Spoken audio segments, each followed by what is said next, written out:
Hello guys, let's continue our next video that is based on Mohammad Ghori. दोस्तों आइए आज शुरुआत करते हैं अपने नेक्स्ट टॉपिक पर, जो कि आज का हमारा टॉपिक है मोहम्मद गोरी का भारतीय इतिहास के मेडिवल पीरियड मतलब मध्यकालीन इतिहास से आने वाले टॉपिक है। और आज इसी पे हम लोग अपनी इस टॉपिक पे चर्चा करेंगे।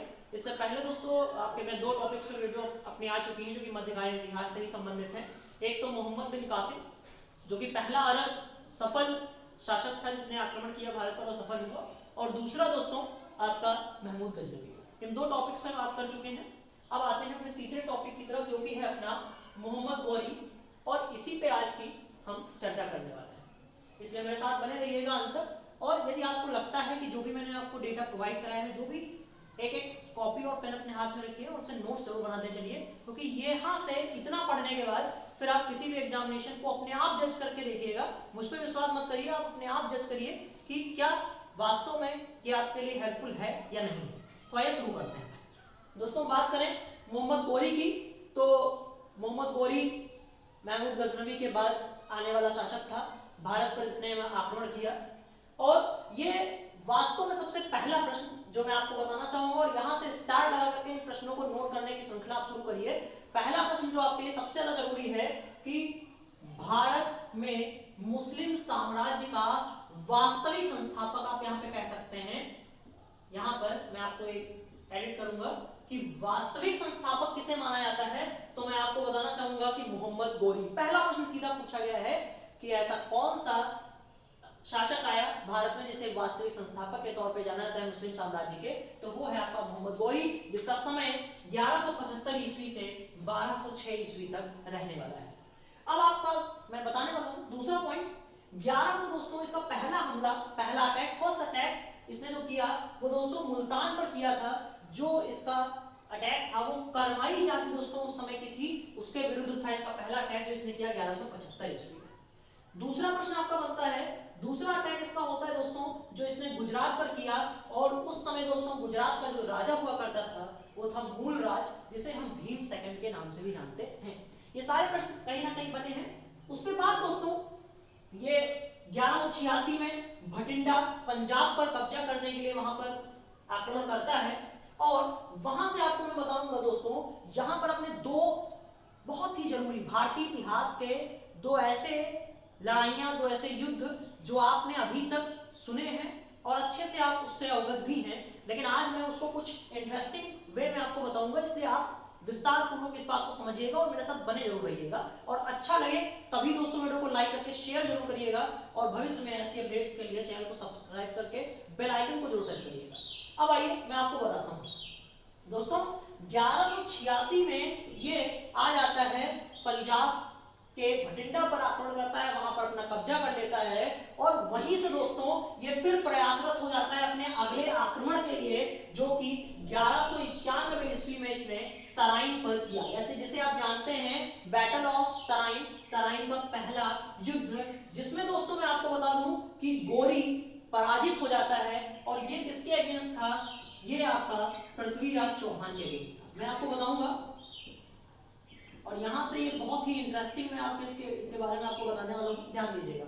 ये आपका तराइन का प्रथम युद्ध गौरी के द्वारा किया गया, जिसमें पृथ्वीराज चौहान उस समय वहां राजा हुआ करता था। बहुत ही भीषण लड़ाई हुई दोस्तों दोनों के बीच में, और उसमें गौरी को पराजय का मुंह देखना पड़ा। आपको बताऊं दोस्तों कि यहां पर जब ये भटिंडा पर दोस्तों राज्य कर रहा था, कब्जा करने के बाद इसने वहां से लगातार 16 बार, एक बार नहीं, दो बार नहीं, लगातार दोस्तों 16 बार इसने प्रयास किया आक्रमण करने का। और 17वें आक्रमण में 1191 पर तराइन का जब पहला युद्ध होता है, उस भीषण युद्ध में इसे हारना पड़ता है।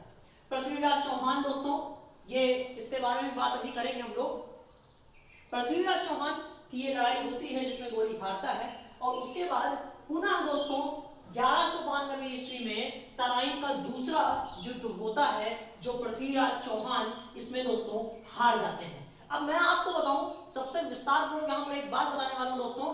अभी यहां पर अपना एक अगला युद्ध भी आने वाला है जो आप देखेंगे, यहां पर मैं उस पर बात करूंगा, लेकिन उससे पहले मैं दोस्तों आपको एक इंटरेस्टिंग फैक्ट बताने वाला हूं, उस पर जरा ध्यान सुनिए कि 1191 ईस्वी में पृथ्वीराज चौहान के जीतने का और 1192 ईस्वी में पृथ्वीराज चौहान के हारने का कारण क्या था। दोस्तों आपको बताऊं कि जो पृथ्वीराज चौहान था इसी का एक नाम आता है यहाँ पर। अभी 1194 ईस्वी में दोस्तों एक और अन्य लड़ाई होगी जिसमें आप नाम देखेंगे जयचंद का। दोस्तों यहाँ पर बात करते हैं जयचंद की और इसका यहाँ पर क्या रोल है वो मैं आपको बताता हूँ। दोस्तों ये जयचंद ने पहले युद्ध में दोस्तों पृथ्वीराज चौहान का साथ दिया और इसी वजह से मोहम्मद गौरी को हारना पड़ा। अंतिम युद्ध दोस्तों यहाँ पर सेकंड युद्ध होता है इसका तराइन का, उसमें जो आपका ये पृथ्वीराज चौहान है ये हार जाते हैं। उसका सबसे महत्वपूर्ण कारण यही था कि ये जो जयचंद नाम के आप देख पाए शासक को, ये उसका साथ नहीं देता है। अब इस पे बात करते हैं, मैं आपको वास्तविक कारण बताता हूं कि होता क्या है। दोस्तों यहाँ पर राजा जयचंद की एक बेटी हुआ करती थी जिसका नाम था संयोगिता।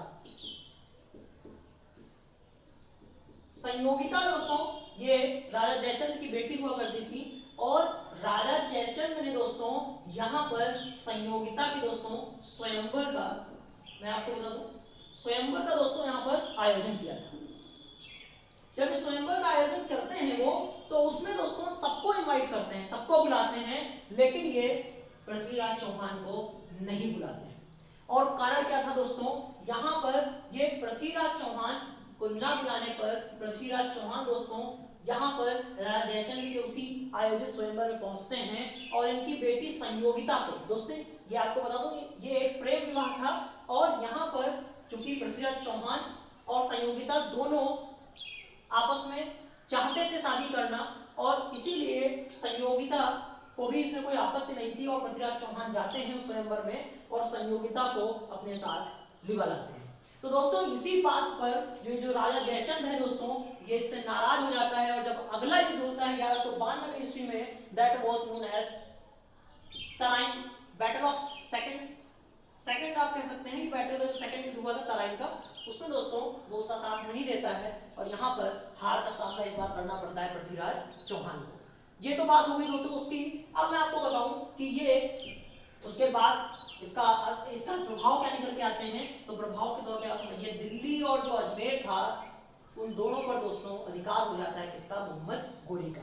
अब तो जयचंद को ऐसा लगता है कि जयचंद को खतरा महसूस होता है, तो जयचंद की दोस्तों लड़ाई होती है गोरी के साथ में जिसमें गोरी विजयी हो जाता है और 1194 का ये सीधा पूछा गया है कि बैटल ऑफ चंदावर, इसे बोलते हैं चंदावर का युद्ध। और बैटल ऑफ चंदावर मतलब चंदावर का जो लड़ाई है, चंदावर का जो युद्ध है वो कब हुआ था, 1194 ईस्वी में। किसके बीच हुआ, राजा जयचंद और गोरी के बीच में हुआ, जिसमें जयचंद हार जाते हैं और गोरी जीत जाता है। दोस्तों इससे रिलेटेड भी एक इंपॉर्टेंट फैक्ट है जो आपको मैं बाद में कोशिश करूंगा बताने की, लेकिन अब मैं आपको यहाँ पर बता दूं कि यहाँ पर एक प्रश्न और बनता है कि जो नालंदा विश्वविद्यालय है और विक्रमशिला विश्वविद्यालय जो उस समय भारत के बहुत ही जाने माने विश्वविद्यालयों में आते थे, बल्कि आप भारत ही नहीं कह सकते हैं पूरे विश्व में विख्यात थे ये, उनको दोस्तों नष्ट किसने किया, तो याद रखिएगा इसी का यहाँ पर मोहम्मद गोरी का ही दोस्तों यहाँ पर सेनापति हुआ करता था जिसका नाम था बख्तियार खिलजी।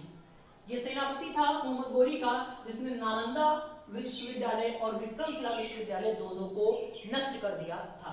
ये प्रश्न आपका सीधा पूछा गया था। अब मैं आपको बताता हूँ, देखो यहाँ पर दोस्तों आपको समझने वाली बात यह है कि मोहम्मद गोरी के दोस्तों यहाँ पर गुलाम हुआ करते थे।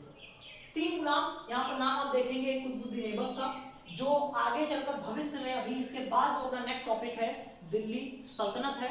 आइएगा जरूर वीडियो को देखने के लिए, बहुत ही इंटरेस्टिंग है, मैं कोशिश करूंगा उसको समझाने की आपको। यहाँ पर कुतुबुद्दीन ऐबक को दोस्तों ये दिल्ली दे देता है, मतलब भारत।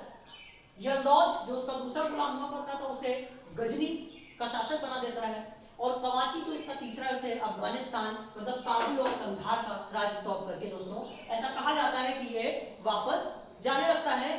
रास्ते में वापस आते समय दोस्तों एक जाति हुआ करती थी खोखर जाति के द्वारा दोस्तों इसको गोरी को मार दिया जाता है दोस्तों। ऐसा कहा जाता है क्योंकि मोहम्मद गोरी की जो मृत्यु है उसमें भी दोस्तों अपने अलग अलग पक्ष हैं लोगों के। ये बात बिल्कुल तरह से अभी अलग अलग बुक्स में अलग अलग बातें लिखी हैं, लेकिन मैं आपको यहाँ पर बता रहा हूँ कि खोखर जाति के द्वारा ऐसा माना जाता है कि जब ये वापस जा रहा था इनको अपना अपना राज्य दे करके, तो उस समय दोस्तों खोखर जाति के द्वारा रास्ते में ही इसकी हत्या कर दी जाती है। लेकिन एक दूसरा फैक्ट जो मैंने आपको यहाँ बताया, अब मैं वो भी एक बार मैं वाइंड अप करने के पहले आपको बताऊं, यहाँ पर यह भी माना जाता है कि जो पृथ्वीराज चौहान थे दोस्तों, जो गौरी की मृत्यु है वो पृथ्वीराज चौहान के द्वारा भी मानी जाती है। उसका कारण यह है, मैं बताऊं कि जब मोहम्मद गौरी जो है, यहाँ पर कहते ये हैं कि मोहम्मद गौरी पृथ्वीराज चौहान को जब बंदी बना लेता है, और बंदी बनाने के बाद दोस्तों ये आपके इसको ले करके अपने वहां पर ले जाता है साथ में, और दरबार में दोस्तों इसको बुलाया जाता है। तो पृथ्वीराज चौहान और इसके ही पृथ्वीराज चौहान की दोस्तों राज दरबार में इसका एक राज दरबारी कवि हुआ करता था। मैं इसको बताना चाहूंगा दोस्तों, ये फैक्ट भी अपना आप नोट करिएगा, ये भी इंपॉर्टेंट फैक्ट में आता है दोस्तों। मैं आपको बता दूं कि पृथ्वीराज चौहान का एक दरबारी कवि था। यहाँ पर पृथ्वीराज चौहान का एक दरबारी कवि हुआ करता था जिसका नाम था दोस्तों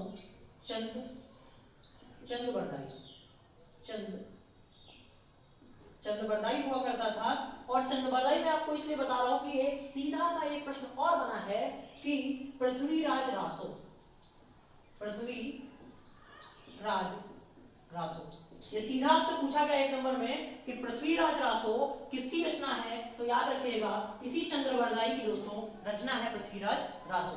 तो यहाँ पर एक प्रश्न आपका जो बनना था मैंने आपको बता दिया। आप बात आगे की बताता हूँ। दरबारी कवि था इसका, दोनों को ले जाकर के दरबार में हाजिर किया जाता है, और बताते ये हैं कि मोहम्मद गौरी ने जो पृथ्वीराज चौहान थे उनकी आंखों में जो गर्म सलिया होती है उसको डलवा दिया था, जिससे वो अंधे हो गए थे। और इस बारे में कहा जाता है, लेकिन एक आपने सुना भी होगा, पृथ्वीराज चौहान को कहा जाता है शब्द वेदी विद्या के बारे में भी इनको पता था।